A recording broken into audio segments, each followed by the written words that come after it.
You see, until I understood who Jesus was, you will love sin. But once you get introduced to the Savior, to the living water, to the Redeemer, the Restorer, the King of Kings, luluha ka na lang.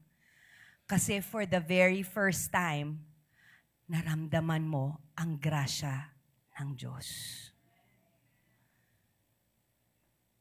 So grace is a common word, but when you understand, pag nakilala mo si Jesus, naintindihan mo ng grasya. Naintindihan mo kung paano kanya minahal. Na He was willing to die for you and for me.